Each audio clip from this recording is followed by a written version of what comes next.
निश्चितपणाने श्रद्धा आणि सबुरीचं फळ मिळालेलं आहे असं मी मानतो।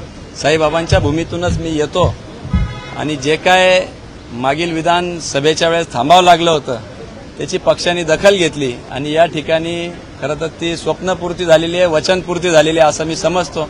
त्याबद्दल आदरणीय महाराष्ट्राचे कार्यसम्राट मुख्यमंत्री देवाभाऊंचे मी पुनश्च एकदा आभार मानतो।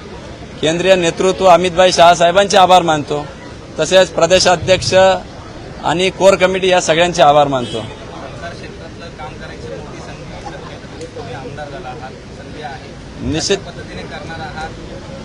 निश्चितपणाने सहकाराचा वारसा मी त्या ठिकाणी पुढे चालवतो आहे।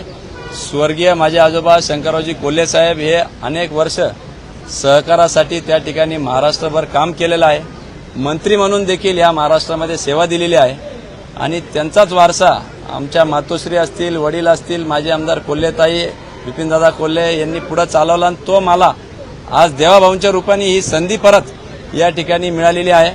सहकार असेल, ग्रामीण असेल, शिक्षण असेल, आरोग्य असेल, महिला सबलीकरण असेल आणि विशेषतः युवा वर्गाचे जे काय प्रश्न आहेत ते या ठिकाणी घेऊन सामोरे जायचा माझा मानस आहे।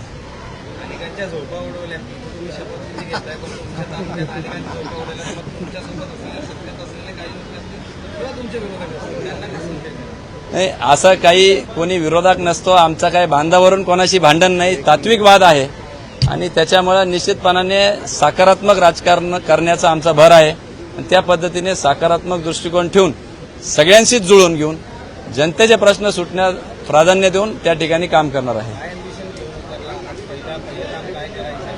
पहिलं काम पश्चिमेचं पाणी पूर्वेकडे वळवण्याच्या दृष्टिकोनातून आमच्या ग्रामीण भागातील शेतकऱ्यांच्या दृष्टिकोनातून महत्त्वाचा प्रश्न आहे।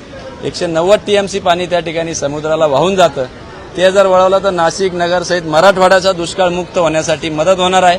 देवाभाऊंनी तो प्रकल्प हाती घेतलेला आहे आणि त्याच प्रकल्प लवकरात लवकर पूर्णत्वास कसा जाईल याकरता मी त्या ठिकाणी भांडणार आहे।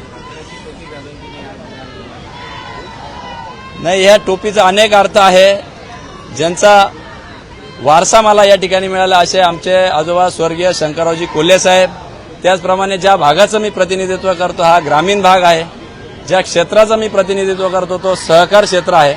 या सगळ्याचं प्रतीक म्हणून ही टोपी खरं तर आज मी घातलेली आहे आणि आमचे सर्व ज्येष्ठ कार्यकर्ते खरं तर 93 वर्षाचे आमचे एक आजोबांचे सहकारी आज शपथविधीसाठी आले होते। या सगळ्यांना जे आहे जे आयात नाही आहे या सगळ्यांना अभिवादन करण्याच्या दृष्टिकोनातून खरं तर मी टोपी घातलेली आहे। थँक्यू, धन्यवाद।